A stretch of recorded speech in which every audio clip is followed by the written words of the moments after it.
All right, we're live, guys. Here we go. And welcome back to another episode of This Week in Photo. I'm your host, Frederick Van Johnson. Joining me today to discuss the world of photography and some other things like matrimony, but a couple of other things are Miss Valerie Jardin and Mr. Don Komarechka. Hey, guys, how you doing? Hey guys, good. Hello. Great to be back. All right, you know what, Don, we haven't had you on in a while, and apparently some life-altering events have happened. Apparently you're old enough to get married, and no one knew. What's going on? Apparently, and it's happening at the end of this month on August 31st, and I'm really excited for it. Wow, congratulations, first of all. Happy for you. Yeah. You're the second TWiPer in, was it this year? I think the second TWiPer in 18 months at least, because Mr. Ron Brinkman just recently jumped the broom, and now it's your turn. Look at that! Congratulations, man. So, why were you hiding this mystery woman, or was it just like a love at first sight, running in slow motion towards each other across the busy parking lot or something? No, we've been dating for quite a long time, 6.5 years or so. So it's something of a long engagement, and Nice. and she's my better half. She keeps me grounded and often inspired. Being a professional photographer means I've got to give a lot to that job, and she encourages it, and I'm so happy that I've got her, and I'm looking forward to we're going on our honeymoon to Bulgaria, which is her home country, and I've been there a couple of times, which I may have mentioned on the show before, so I haven't been hiding her entirely.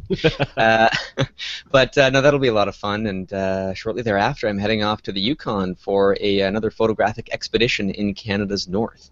Wow. So it's going to be a pretty fun couple of months, and then coming back into the fall, I've got a documentary series that did an episode on me called The Nature of Things that it's produced by CBC here in Canada, and that's going to kick off a whole winter of some busy activity, picking up with my macro work in the winter again, and it's non-stop. But I'm glad I'm back on TWiP. It's always fun to be part of this conversation. It's always good to have you on, man. Yeah, winter's coming. That's your native habitat there when the snowflakes start falling, right? Yeah, that's half the year up here. Yeah, well, cool. Well, we got lots of stuff to talk about on this show, so let's get this thing cranking. Valerie, welcome. Always a pleasure having you on. You lend that culture sort of seasoning to This Week in Photo. Thank you for coming. What's going on in your world? Well, it's been very busy. Preparing for another round of workshops, leaving in a month, back to France, and then following with New York and so forth. And then I've been busy. You just got back from France. You were just there like 5 minutes ago. Back actually a month, and I'm heading back in a month. So, so it's nice. I'm really happy to be able to go back home more often now. So and I love teaching the workshops. So it's kind of it's win-win for sure. Yeah. And so I've been busy as a master at the Arcanum and teaching street photography. And, well, I've been busy with other things because I've been recording a few episodes for our upcoming TWiP sub-channel. It's a TWiP channel. It's not a sub-channel. It is a channel on This Week in Photo, yes. So should I give a teaser? I think you should. Well, first of all, well, I guess your teaser will tell us what it is. Okay, so this is how it's going to sound when I start. Bonjour. And welcome to another episode of Street Focus, an ongoing exploration of urban photography. I'm your host, Valérie Jardin. Wow. There you go. That's gonna be the intro line. So that's pretty cool. A street photography podcast, part of TWiP, but its own podcast, and I'm excited because we're a growing community in the street photography world, and we need our own show. We have a lot to talk about, so. Yeah, it's going to be big. Yeah, and part of what's keeping, I was going to say the TWiP crew, but really it's just me, but busy putting all this stuff together is the site. We're redesigning the entire site. There are channels that are popping up on there. There's content. There's a store.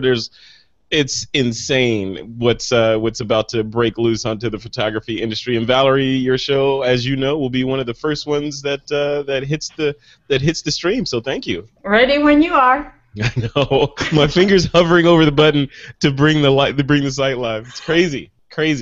But it's all good. It's all good. Yep. All right, guys, let's move on. Before we continue with this show, I want to thank our sponsor for this episode of This Week in Photo, and that's our good friends over at Squarespace. All right, the first story up is about Nikon. You know, they were when I was shooting DSLRs, Nikon was my camera of choice. It still is. I still have my Nikon gear and all my glass, and though it is a little dusty, admittedly, but I still have all my Nikon stuff. I refuse to part with it. But apparently, there's been a couple of class action suits against Nikon about the sensor spec issue found on some of the D600 cameras, and looks like one of them has been settled. And it's been settled in the best possible way for the photographers that are participating in the suit. So according to an email from fredmiranda.com, or the forum over there, D600 users who are part of the Zimmerman and Reed lawsuit have until November 30th, 2014 to complete a few simple steps, and they'll get, wait for it, a brand new D610 completely free. So the backstory on this is Nikon came under fire from consumers after more and more users started complaining about an unusual amount of dust buildup on the sensors of their D600.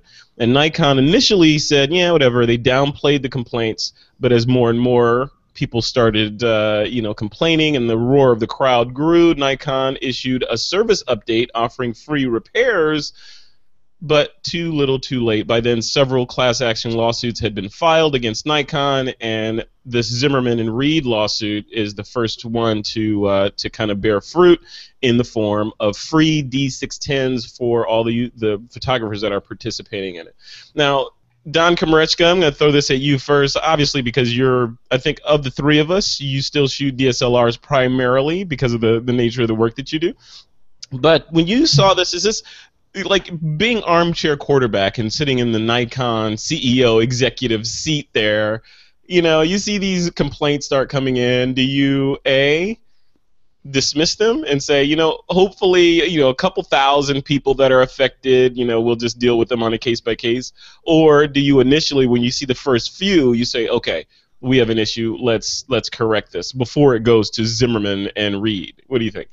Well, see, from my point of view, camera sensors get dirty. Every digital SLR will get, or even mirrorless camera, will get a dirty sensor. It's sort of the nature of the beast. Yeah. So, it could be conceivable from the CEO's perspective that this is not sort of untoward, and I think that Nikon's procedure for this is probably what would have been the smart thing to do, because it is so...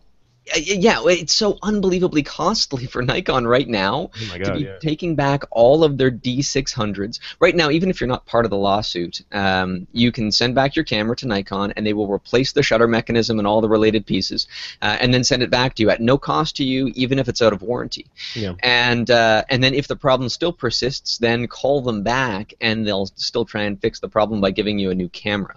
And so, I mean, that's for everybody. I don't know how many D600s they sold, but that is a huge hit for a company in Nikon's position right now. And I know they were in financial trouble and trying to diversify. I know that they had earmarked some money for medical imaging and trying to branch away from the digital SLRs because, to be honest, it seems like they might be hemorrhaging a little bit. Yeah. And this is not helping. The class action lawsuits are great, but I mean, you had to have been in one in order to get this outcome right now, to be able to switch off your camera.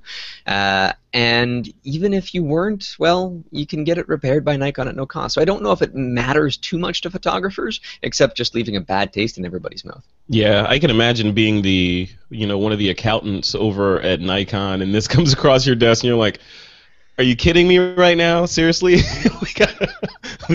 I got to write a check for this now as well? I don't know. Valerie, have you ever had anything like this happen to you where you had one of your cameras just it start exhibiting manufacturer defects while you're in a job or something, you had to deal with it? No, luckily not a camera, just a tripod, but that's it. Never had any problem, but I mean, that's why you always carry backup gear when you're on a client job. I mean, because that can happen. Yeah. Oh, yeah, definitely. Yeah. And what do you think about Nikon? Did they, like I posed the question to Don, did they do the right thing? Or should they have been more proactive? Or well, that probably would have cost them as much money if they had been more proactive. Right. They probably would have just replaced the component and not. Now they're sending free gear. Yeah. To those people, I don't know. It's like in the age of the internet, though. To both of you guys, the age of the internet. Like hoping something will go away if you're just quiet about it doesn't seem like a winning strategy these days. I don't know. It must have been a pretty big problem. I mean, Yeah. it must have been a recurring.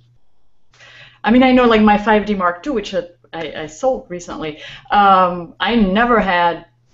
I don't think I ever cleaned the sensor. I never needed to. Yeah. It has that auto. Maybe they got better, but I used to clean my own sensors on all my gear.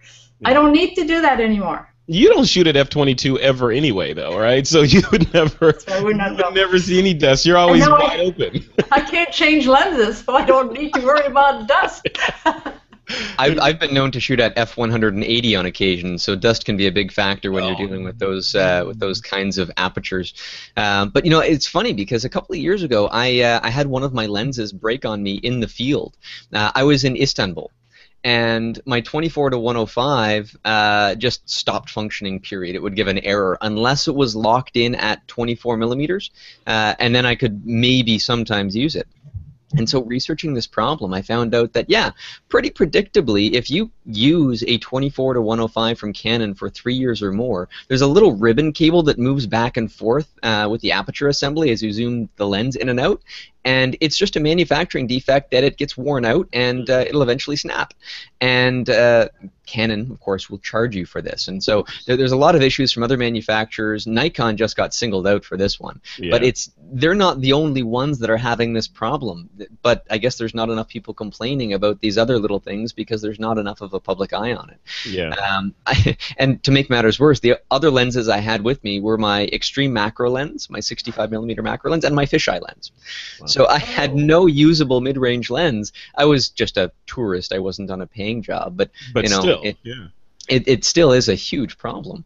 Camera manufacturers always reiterate their products. You'll find service advisories for little things, and sometimes even behind the scenes, when you send in a lens or any equipment for something else, they'll behind the scenes they'll fix something, or in the manufacturing process they'll update a component that they saw wearing out prematurely, and it's just a silent upgrade. Yeah. These things happen. It's part of the business, and Nikon got the worst end of that stick. Yeah, you're dealing with moving precision mechanical instrument, right? So okay, so Valerie, you get a pass on this next piece of the question because you don't actually take the lens off of your camera, so you don't have this issue. No, but I know how to do it really well. Oh, you do? Because, okay. Well, then you take this. So how do you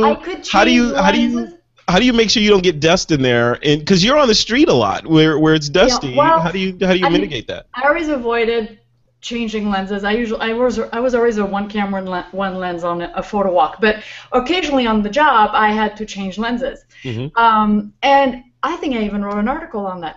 I'm just amazed at how poorly people do that all the time. It just makes me cringe. Either they're in a super dusty area and they're like changing their lens and they leave the lens, the back element gets all the dust. There is dust on the back of the cap, yeah. And then they put that without removing that dust on their camera. There goes the dust on the sensor. Yeah. I always use the rocket blower, that red rocket blower, yeah, to dust the back element of the lens. That always kept that clean. I would dust it before when I removed it, and I would always dust it before I put it back because the dust and nobody does that. I mean, I swear, 9 out of 10 photographers don't worry about the back element of their lens, and that avoids. Why do you need one of those rocket blowers? Can't you just blow on it and get the dust off? Don't do that. You could spit on it, but. Spin on it and just wipe it off with your thumb. Yeah, exactly. Oh, Well, I have to tell you a horror story. I was once in, those conservatory where, it's 30 below zero in Minnesota and you walk in there and it's tropical. Yeah. So people walk in there and their lens fogs up right away, which, because they didn't take proper precautions. Yeah. And so I saw a guy once, actually, he thought the fog was inside the camera, so he removed the lens in this tropical area, and with his shirt, he was inside on the, wiping the inside on the sensor with his shirt. And oh my God. And I had to say something because I was just about almost in tears. It's like I'm like, fingernails on a chalkboard for yes. you, right? Yes, but I mean, common sense. You know, if you're in a windy area, protect your gear with your body to change it. Yeah. Change it on a flat surface. Always have, always untighten the back cap, or yes, the back cap, so that you're ready to switch off and close it right away. Yeah. You can switch lenses in less than 2 seconds. Yeah. And, yeah, and I see people minimize the amount of time that either the back element of the lens or of course the sensor are exposed to the atmosphere. Yeah. Right? And keep your camera facing down that whole time too. Yeah. I see a lot of careless people who wonder why they have so much dust and they need to send their camera in for cleaning. And it's really not that difficult to do yourself. I remember the first time I cleaned my own sensor, I went to the store, asked them to show me how to do it, and they sold me the stuff. So, and it was, after that, I never sent it. It was $50 to have your camera sensor cleaned, what it was years ago. Right. And sometimes they can't do it right away when you can do it at home. So it's... Yeah, it's $50 and then the time that you're out of a camera, right? Exactly. And there are plenty of tutorials out there to show you how to do it right. So yeah. Don Komarechka, what about you? Any tips on how to mitigate sensor dust while you're changing lenses? I'll echo Valerie's ideas. You want to try and change them quickly. Don't do it in a windy environment. And I've been guilty of this too. Trying to change lenses like outside in the open when my car is 10 feet away, and I could easily just jump back inside, and it's a much more controlled environment. Yeah. And yeah, that's how dust gets in there. Dust that's on the back element of your lens, it's probably not going to be visible on your pictures, but it's now in the sensor chamber when that mirror starts flapping around, and it'll find its way right onto the sensor. I do my own sensor cleaning as well, and so I use visible dust as a nice setup with different swabs and what have you, but there's a lot of different companies that do that. And like Valerie said, the little rocket blowers, this one has a little air filter on the back end to make it extra fancy. Cool. But it's just, you clean it off with a blower. That'll get rid of some of the big stuff. And like Valerie was saying, it might cost a fair amount to get your sensor cleaned. And it's actually one of the things that I do for friends and colleagues and that kind of stuff if they don't want to do it themselves. I had a sensor come to me the other day. I don't know how, but it had all these little microfibers all over the sensor, and God only knows what happened to the camera to get that there. Oh, I know. It's my guy probably that used his shirt to clean. Exactly. It was flannel. Were they like black and red? I couldn't tell. They were too small. But some of those things really make me scratch my head. I've seen a lot of sensors that have oil spots on them, and that's from the lubricant, I guess, in the mirror that's flapping around and getting onto components. More on Nikon and Sony cameras than Canon cameras, though. Have I seen that? But lots of stuff ends up on there, and teach yourself how to clean it. If you screw it up, it's not like your camera becomes a paperweight. I mean, it becomes a more expensive repair bill from the manufacturer, but it's very hard to screw it up if you're just being gentle and careful. So, take the plunge, learn to do it yourself, and it's far more convenient. If you're going on a shoot the next morning, you can clean your camera the day before. Yeah, it's part of your going to war sort of flow of getting things ready the night before. And it's almost like changing your own oil, right? Most people don't do it, but if you know how to do it, there's orders of magnitude of convenience that come along with not having to take your car in and making sure they do it right and they didn't forget to leave the bolt off, all that stuff. I had to change my oil last week and I still haven't done it. So, it's that point of convenience where if you don't know how to do it yourself with your camera, you're going to suffer through dirty pictures until it becomes so annoying that you just can't stand it anymore. And you shouldn't have to put up with that. Yeah, I'll tell you, I know how to clean my own sensors, but if it was as easy to clean my sensor as it is to get my oil change, like you drive through and you sit in your car while you're doing email and they do it for you and you drive away for $30, then I would probably do it, since it's not that convenient and involves being without my gear for a while. I got to ship it and wait for it to come back, and then there's did it get delivered? Did it get stolen off my porch? All this stuff. It's easier to just do it yourself. So, cool. All right. Well, kudos to Nikon for stepping up and taking care of their D600 customers with a D610. That's pretty awesome of them to do that. And like Don was saying, if you are not part of this class action lawsuit, then you're still not out in the cold. You can send it in, and they'll replace all the affected mechanisms for free and send it back to you. So, good stuff. All right, guys, story number 2. This is interesting. I'm really interested to hear what you guys think about this. Let me read it for the listeners. Basically, there's been a couple of recent news articles that highlight stories of musicians who don't appreciate having their photographs taken. In one story, guitar legend Peter Frampton confiscated an audience member's cell phone and threw it into the rafters after his repeated requests to stop taking photographs were ignored. The fan allegedly had flipped Frampton off and harassed other audience members and then continued taking photographs despite the request to stop. At the end of the set, Frampton asked to see the photographs the fan was taking, and when the unsuspecting fan handed the phone over, he chucked it to the delight of audience members. And then in another story, photographer Harry Arnold was hired to photograph a skateboard festival and was using a drone, like a DJI or some other type drone, to photograph the action when bassist Spencer Pollard set his gear down and began chucking things at the drone. And eventually he was able to make use of his surface-to-air projectiles, and he took the drone out of the sky, brought the drone to the ground. So, Valerie, I want to put this on you first. You see this. You see these guys and women presumably getting upset at photographers taking their photos.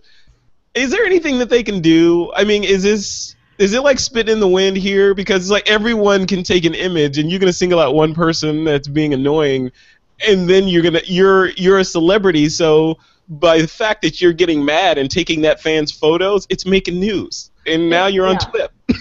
And it looks bad for everybody. In the first story, I mean, the fan was obviously an idiot. I mean, first of all, if he paid to go to that concert, why would he be rude to the performer? I mean, obviously he likes his music, so that was just bad. But why would the performer single out this one guy when hundreds of other people were doing the same thing? Yeah. And so that's what I don't get. Unless they had strict policies at that concert, and he really was the only. Oh, they did? Yeah. Yep. Okay.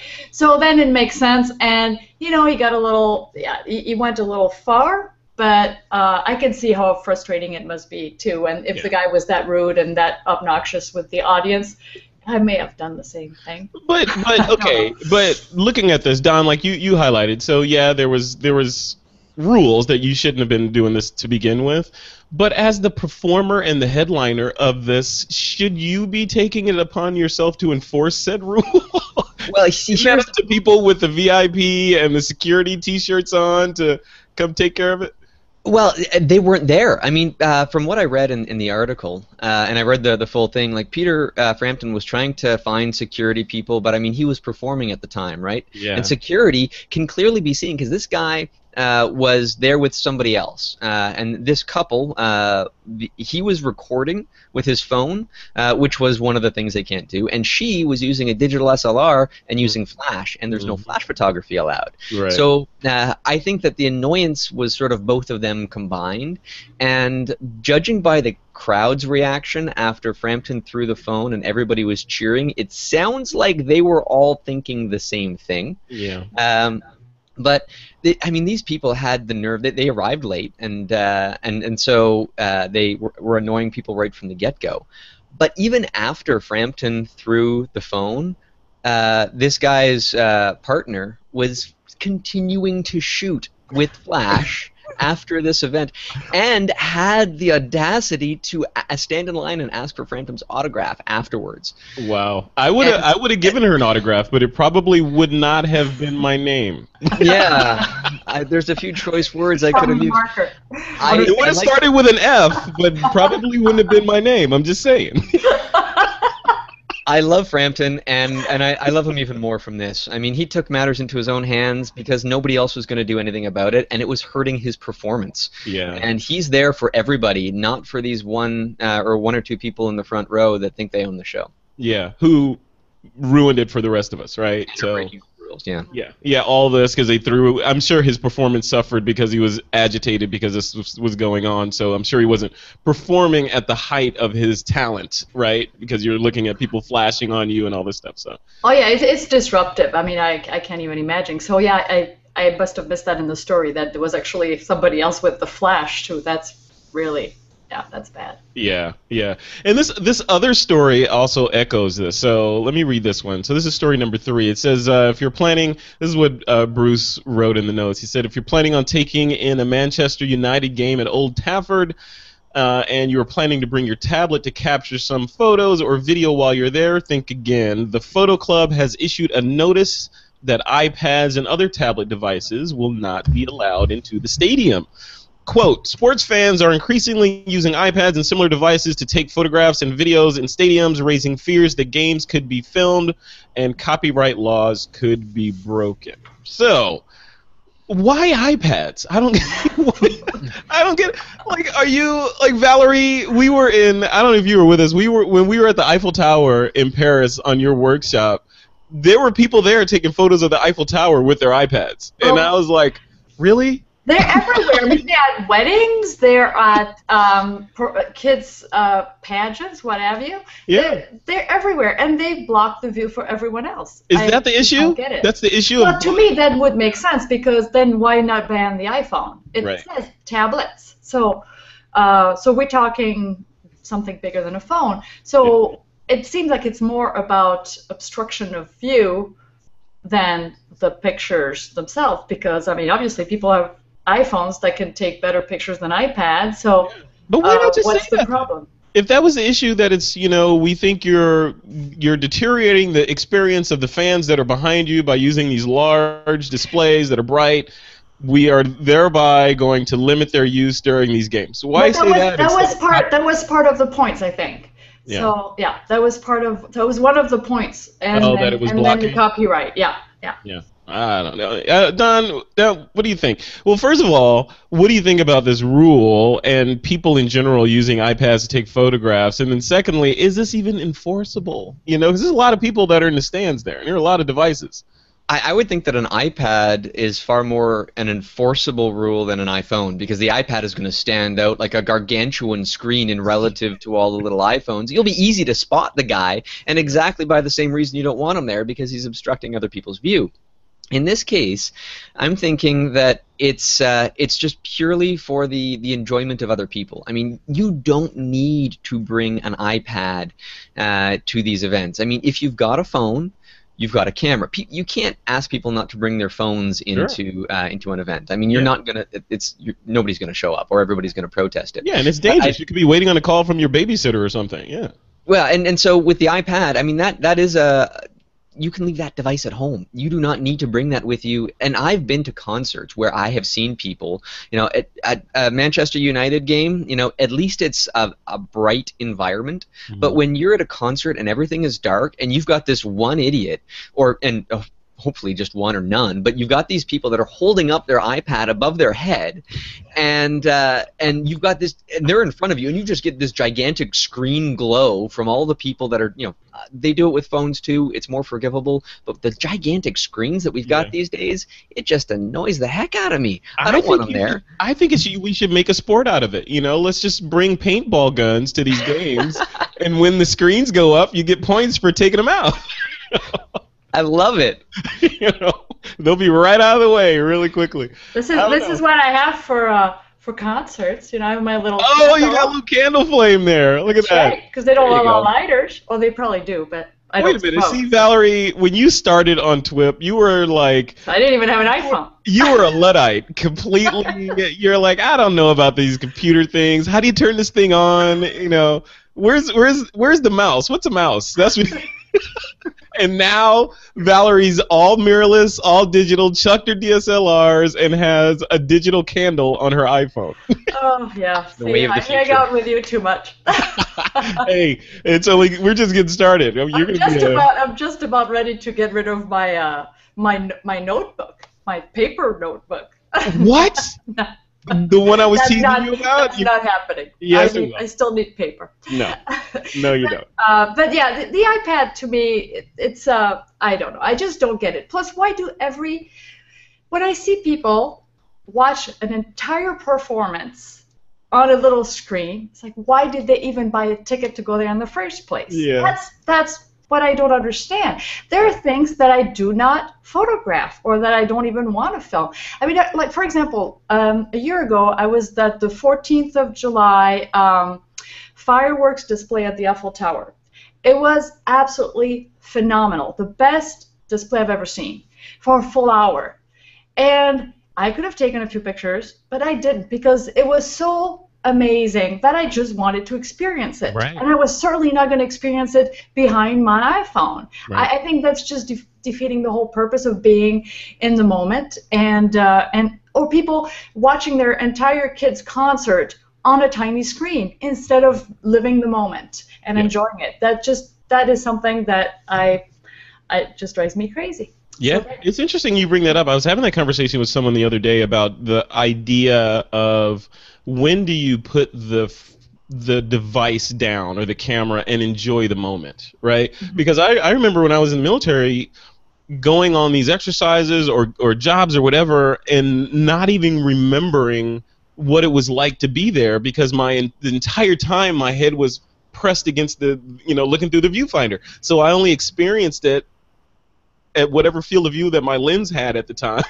and my brain is constantly working, so I'm not paying attention to anything, my other senses, because it's like, okay, is your exposure right? Is the composition right? How does this look? Oh, there's a pole coming out of the back of that guy's head. Take a step to the left, So I'm thinking about the photography rather than the event itself. So it's like, how do you, in the case of the military, of course, it's my job, so you're doing that for a reason, but when you're enjoying time with your family, you're going to the zoo, say, Don, you're on your honeymoon, and you guys are, in Madagascar or wherever you're going, and do you take the camera, or do you enjoy these special moments with your brand new wife? Well, of course I'm taking my camera, but I'm also enjoying Wrong all answer. of the moments with my wife. Wrong It's most of the time we'll be spent just enjoying each other's company. And if there happens to be that one amazing moment or that one specific location that we might go to take pictures, the camera comes out of the bag for that one moment. It's not in my hand the entire time. You're not that guy. Yeah. Yeah. Well, I'll tell you what, I will mail you my Google Glass so that you can take that with you. Sure. But you have to promise to take it with you all over the place while you guys are hanging out. So. Oh, we're gonna do some really fun stuff. There's some caves that have half collapsed in, and there's forests growing out of them. That's on our to-do list for the few weeks that we're just renting a car and we're driving across the country and we're just gonna see everything that we can. So it's gonna be an adventure. That is awesome. Cool. All right. All right, guys, let's move on with the show. I want to remind the listeners, in conjunction with Valerie's new show on street photography, Doug Kay already has a show on TWiP, and it's called All About the Gear. As part of our relaunch, that show is becoming its own podcast as well, instead of just a YouTube channel. And it looks brilliant. Doug has done some fantastic work in there, and I can't wait for you guys to listen and see it. We just released the latest episode, which you can hear now at thisweekinphoto.com/gear until it goes live as the new podcast. And what did we review? The Panasonic FZ1000. It's an all-in-one, what they call bridge camera that has a super zoom lens on it, and I think Panasonic smelled 4K blood in the water because they put 4K in this camera too. So you can shoot 4K and extract 8 megapixel stills from the video footage. It's amazing. So definitely check it out. That review's at thisweekinphoto.com/gear. All right, guys, let's jump into the listener questions. This is the segment where you guys can answer a question that has come in from the listeners. This week's question, let's see, what does it say? It says, one of the listeners says, I would like to get either a website review or a portfolio review. Can you suggest someone who will give it to me straight? I need to know how I can step up my work. Don Komarechka, and this is kind of indicative of an issue that's on the web, right? So people giving these fluffy, they don't want to say anything negative, or either you don't say anything negative or you don't say anything at all. So you end up with a whole bunch of, wow, that's a great shot, and nothing to help you push the Sisyphus rock forward. So what do you say? Yeah, well, no, I completely agree with you, Frederick. You can pretty much judge the quality of your picture by the number of positive remarks on it. The fewer positive remarks you get, the crappier your image is. And But it doesn't give you the feedback that you need to improve, right? There's no constructive criticism involved in that process. You don't learn anything when somebody says nice picture, Right. or especially when somebody doesn't Nice say anything at all. capture. Yeah. Yeah, exactly. Or you must have a nice camera. Yeah. But there are places online specifically designed for this kind of stuff. There's a couple of forums. I think we might even put one in the show notes there, where people they're there for the tough love. They're there for the brutal and honest truth of it. But you know what? If you contact a professional photographer, some people charge for it. Some people are willing to just banter back and forth via email. But if you just even join a local photo club. A lot of these places will offer you critiques, and these are the people that are not just the generic nice guys. These are the people that generally, if you say you want help, they're going to give you the feedback that is helpful. To say, okay, well, you should crop it this way, or your exposure is off, or did you think about changing the composition, raising the camera higher or lower, or how many shots did you take to get to this point, and just give you some mental feedback to help you refine your process. And it doesn't have to be negative. These can just be questions that are asked by the person looking at the photograph for yourself to answer. So, you know what?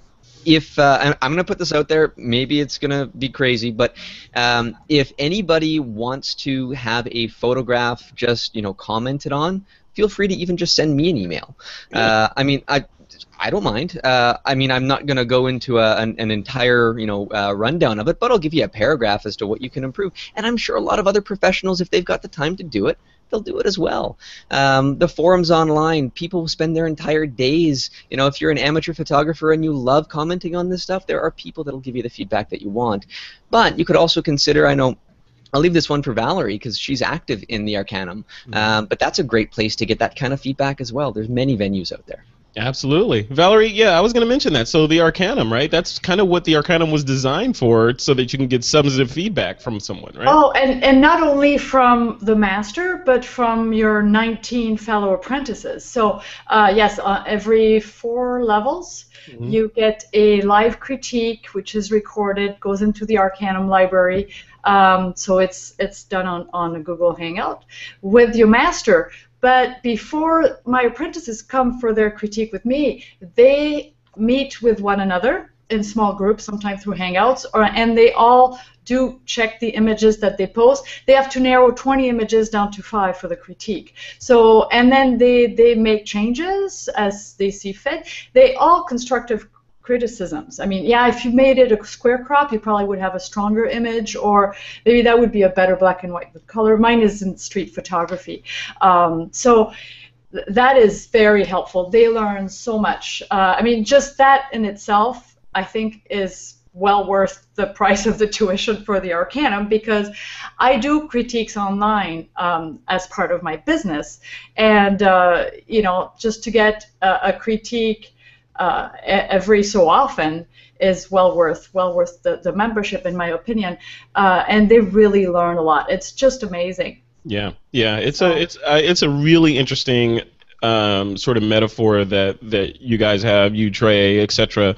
And I'm in the Arcanum as well, but not as active as you are, Valerie. So it's an amazing metaphor of how things work in terms of that master apprentice and the wisdom of the crowd giving you feedback, rather than the whitewashed sort of feedback of, yeah, you did a great job, which is encouraging. It'll make you keep shooting or want to keep shooting, but it's also will give you a false sense of security. Like, I put a couple links in the show notes here, and we'll put them in the blog post. There's a forum called Brutally Honest Photography Critique Forum that people can check out and proceed at your own risk, because they will give you brutally honest critiques.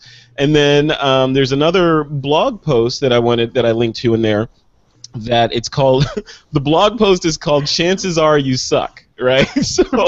So essentially what it says is, all of the rampant sort of positivity that's online with regard to feedback on photography is actually detrimental to people that are actually trying to learn and get better on photography, because it'll give them a false sense of security. And part of that is the negative feedback, according to this article, is that there's this whole mob mentality that if you say something too negative, then people will mob onto you, you know, and call you out for being a troll or whatever. So you just say something nice and, you know, go on with your day, right? Which does no one any good. Especially if you have something good to say that will help that photographer get better. So yeah, definitely check those out. One of them is called "Chances Are You Suck," and the other one is "Brutally Honest Photography Critique Forum." I'd like to add something, although I think Don is extremely generous to offer, you know, people to send in an image. I get so many requests every day, and there's no way. I mean, it breaks my heart sometimes. I just have to say sorry, but yeah. that's all I would do all day. And so I can't. I have to actually charge a fee for critiques and portfolio reviews because it's the only way I can do it. Otherwise, I would have, you know, a dozen a day. That's all I would do. I could barely fit in my Arcanum critiques right now. So, but yeah, so don't expect people, you know, photographers that you admire, don't expect them to you know, go and check out your website and give you, I mean, yes, they can look at it, and that's what I do sometimes, you know, I look at it, but I can't do a critique because that takes, you know, 5 images takes a good half hour. Yeah. And so imagine when people ask you to give them your opinion on an entire portfolio. So yeah, but I mean, it's not because we don't want to. It's because like you said, Valerie, it's just a simple time thing, right? I mean, there's only 24 hours in a day, and you got kids to feed and other stuff to do. Don, that's coming up. I'll echo that as well. You know, like when I do portfolio reviews, and I charge for that as well. You know, as a proper service, where I'll sit down with somebody either in person or online, and I'll go over as a conversation and figure out exactly what direction they want to go in, and then figure out how their work fits into that direction, and really build valuable feedback. Yeah. What I'm referring to, like in emails, which I get probably as many as you do, Valerie, I don't give like in-depth critiques. I'll sometimes write like a 2 or 3 sentence thing, just basically asking questions for the other person to pick up and run in that direction. And oftentimes, when somebody's just starting up, that's all they need. Yeah. And you know, if they're expecting more, well, then you know, you can book me for something bigger. Not because I want to charge for everything, but just like you both said, to make a living. I have to keep the lights on, and if I'm just, you know, doing sort of in-depth work, you know, I can't pay the bills with compliments. So. And you have mouths to feed now, Don. So yes, exactly. And you know, I mean, it's our expertise. I mean, it's just like you don't bring your car in for an estimate without paying for the diagnosis. I mean, it's for diagnostic, whatever. So you know, it's the same thing. I mean, people, just because it's not tangible doesn't mean it's gonna be free. You know, and a lot of people think, well, it's only your time. I say, yeah, but I have very limited amount of time in a day, and I love doing it. And I do business consultations and critiques and portfolio reviews online. But of course, I mean, this is part of my business. And as photographers, how do people get in touch with you, Valerie, to get that portfolio review? Just through my website. They just go in the contact and fill out what they're looking for. If I can help them, I do. If I can't, I'll just hopefully be able to direct them somewhere else, because of course I can't, you know, if somebody has a portfolio of model shoots, I'm not qualified to, you know, to give them my expertise, because that's not at all what I do. So, but you know, for general photography and street photography, it really helps to have your work critiqued, and I highly recommend it. I mean, I see it just through my experience with the Arcanum, and I've done dozens and dozens of critiques already since April, and just even the others learning from watching all those critiques. They have access to all the critiques in the entire library in all disciplines, and just watching critiques, because we do the critique on Google Plus with screen share, so you see the image that's being critiqued live, and then you watch the YouTube video, and they learn so much in all disciplines. So it is really a good way to improve your work, for sure. Critique is good. Don Komarechka, what about you? You put it out there that people can engage you for at least some light critique. Where should they go? Doncom.ca is where, like, you can find, again, my work is sort of a niche area of landscape and infrared and macro photography, and oftentimes I point people towards resources that they might need if they're getting into any of these weird things to get themselves started. And yeah, just fill out the contact form, and I'll be more than happy to to sit down and work with you towards honing your skills, or at least finding the style that you're after. And I think, you know what, that's the biggest problem that a lot of photographers have that are looking for critiques. There's still something of a wandering photographer. They haven't landed on what's really their passion yet, and Yeah. so they need some feedback to figure out exactly what direction they need to go in. I love it when I've sat down with somebody, it was 2 weeks ago now, and I showed them some of their work, and there was a constant theme in their work. A lot of their images, if not all of them, had people looking away from the camera. And I pointed that out to them, and they said, you know what, you're right. Almost all of my images have people looking into something. And then he took that away, and he kind of realized that that's a direction where he now wants to try and branch off his work and try and create something from that same idea. But he hadn't realized it on his own. So it's kind of fun what you can discover.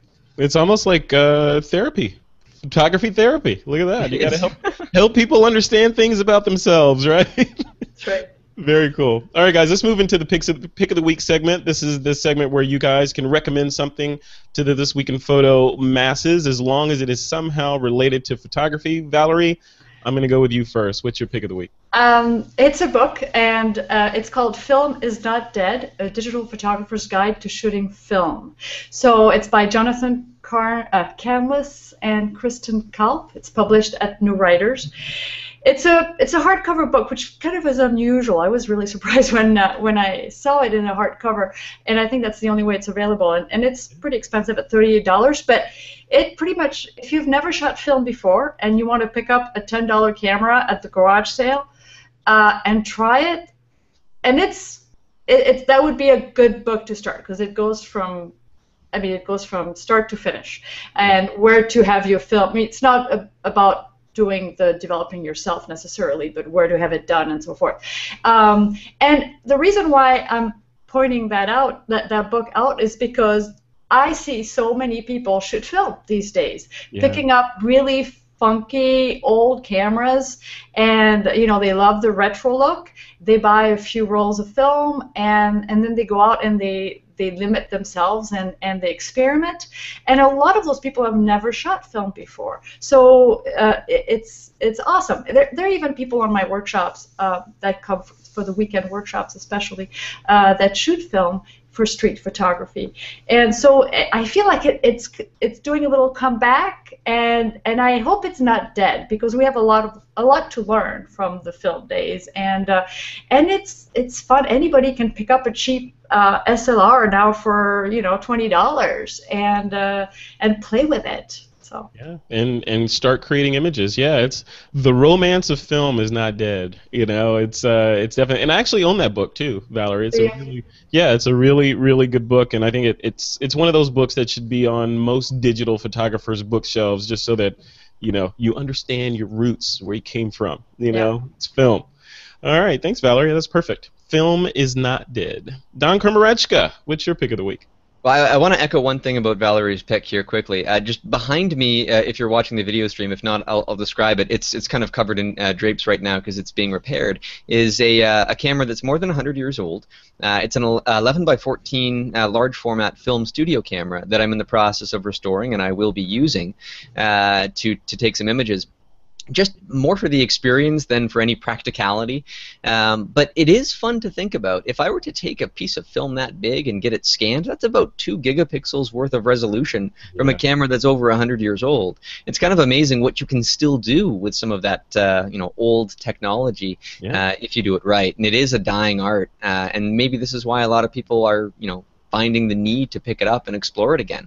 I found when I started exploring film for the very first time, it was a completely different experience. I learned more in one day of making mistakes shooting film and not getting one valuable image than I did if I had gone out and used my digital camera and gotten some mediocre shots that same day. A lot of it's a learning process, and film can help you learn so much. So definitely, and film, and the whole one of the things that I preach on the show all the time is light has not changed since you've been on the planet. It's been generally the same physics applied when you first stepped foot on the planet till today, and photography hasn't changed much either. The fundamentals of aperture and composition and shutter speed and ISO, all those things are the same in the film world as they are in digital. Only in the digital world, you have much more flexibility. For example, you can't change your ISO with just a flick of a dial. You know, it's a roll of film at that point, and you're stuck. You know, so yeah, definitely. So Dan, your pick though is not related to film though. No, it isn't. It's quite new and cutting edge. I've just picked up the Microsoft Surface Pro 3, and this is a beautiful, beautiful tablet. I've been looking at a replacement for my my iPad for quite a while. I've got the iPad 2. It's getting a little bit long in the tooth, but I wanted something that could I could take on the road with me, and it could be my laptop, because I don't really want to carry multiple devices. If I can condense things down, all the better, especially if I'm going to be doing some traveling later this year. They make these things now. I mean, it's pretty thin, but it's got a 12-inch screen. From the reviews I've been reading and from the tests that I've done, it has one of the best screens on a mobile device. And with a few tricks, it can be color calibrated quite well. Nice. There's a few growing pains with this. A lot of it's in software, but I'll still make it my recommendation, because with an i7 processor and 8 gigs of RAM on the higher end models, I mean, it can replace anybody's laptop, even for some pretty intensive work. And I've done some work on it, and it's speedy, it's snappy, it's exactly what I need. But the extremely high resolution screen, Windows works pretty well. I mean, there's some high DPI screen scaling that's great, that Windows makes it usable. Photoshop doesn't. And so Photoshop right now, if I were to fire up Photoshop, the icons and the menus are so minuscule, you can barely click on them properly when you're using a mouse, let alone the touchscreen or the pen interface.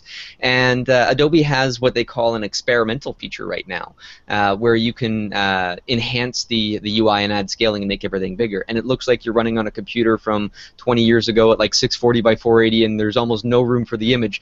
You need something in between Adobe. But this is a software thing, and that will be fixed, and so I'm hopeful that comes sooner rather than later. The only other downside to this thing, there's no SIM card, so I can't use cellular data when I'm out and about. I can tether it to another device, sure, and that works, but I was a little bit disappointed at the cost of these things, that there's no cellular data connection.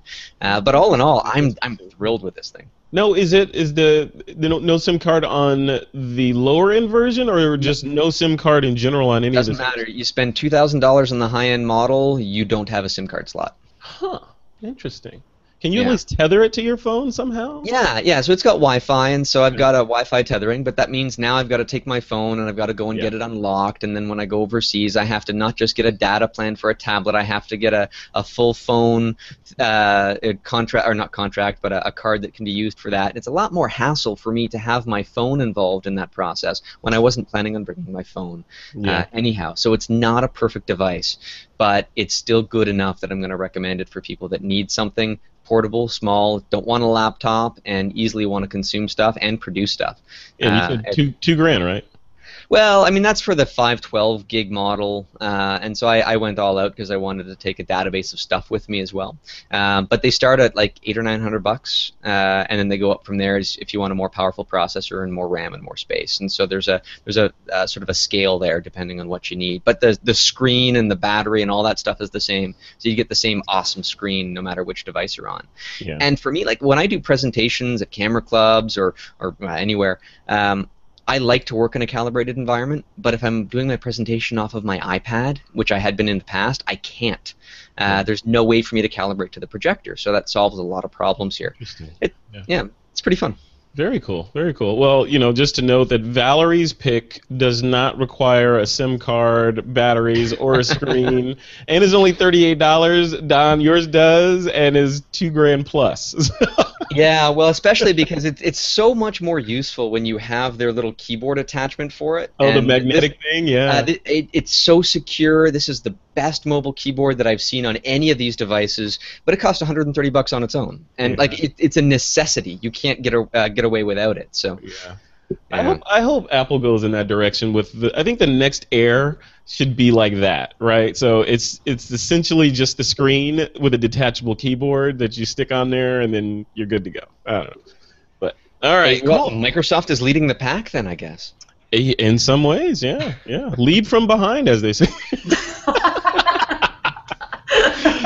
All right. So my pick of the week is this guy. It's a lens that I just got a couple days ago. and it is a 45 millimeter f2.8 Leica or Panasonic Leica macro lens. Don, you can appreciate that.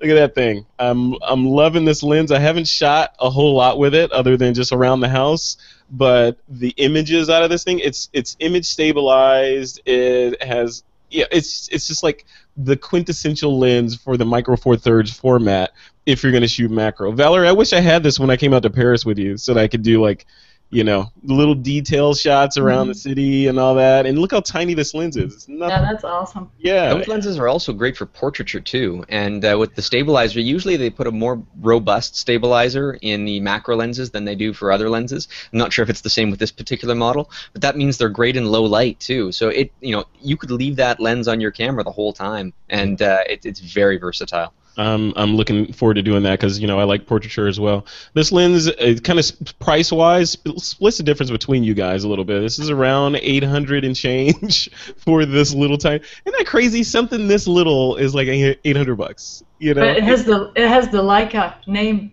attached to it. That's, yeah, it moved that decimal point over. Which, by the way, I went and visited the Leica store. Yeah, you did. Yeah, here in San Francisco. They just opened up last week, a brand new Leica store, and they extended an invitation to This Week in Photo to do a meetup or two there. So we may be having some Leica-branded TWiP meetups happening in San Francisco. So keep an eye on the site for that. I'm not picky. I'll shoot Leica. You know, tell them, let them know. I'm fine. Wait a minute. I thought you were like a diehard Fuji convert. Now No. Leica. You know what? I'll try out a Leica. You know, for that, I'll try it. You know, Yeah, whatever. I'll try. I'll second that. Yeah. I shot Leica for the first time a couple days ago. I had never shot a Leica camera. So And you left the store without it. I left the store without it. Wow, Yes. I'm impressed. Because apparently you have to have money to buy them. And it's that little detail that no one told me about. But yeah, amazing cameras, amazing store, and you know they had in the store on display this block of aluminum that one of the actual blocks of aluminum that the chassis gets formed out of. It's just amazing to see the chassis and they put some work into those bodies. It is not a cheap process putting one of those cameras together, and apparently it's worth it because they last forever and ever. So yeah, if you're in San Francisco, definitely go check them out. They're over they're close to the Chinatown entry gate over there, so pretty easy to find. And the good part is that Leica stores worldwide usually have some pretty cool exhibits from, you know, pretty big names. So that's a great opportunity to have one in your city. That's right, yeah. And TWiP will be there hanging out with Leica. Look at that. Rubbing elbows with the expensive cameras. And you know what? I was in there, just for the record, I was in there with my buddy Karaminder, and we were doing video of, like, around the store, and they did a little stand-up of me in the store. And guess what I shot it with? The Panasonic? Boom. GH4, baby. Yeah. Yep. But we didn't even have Leica glass on the camera. It was just regular Panasonic glass. Cool. All right, guys. We are at the end of the show. I want to thank Squarespace.com for their support. Valerie, where can people go to keep up with you? My website, valeriejardinphotography.com, and I think everybody knows how to spell it by now. I don't know. Don't assume. VALERIEJARDIN photography, all in one word. And then I'm on Twitter, Google+, and Facebook. You could just Google my name. There you go. Yeah, it comes up pretty quickly now. Yeah. Just look for Valerie. You'll be the first one that pops up. And I'll be on the TWiP website soon, /street. Yep. thisweekinphoto.com/street will be Valerie's new home on the web. Very cool. All right, Mr. Don Komarechka, where can people go to connect with you? Well, I like to save people the misfortune of having to spell out my last name.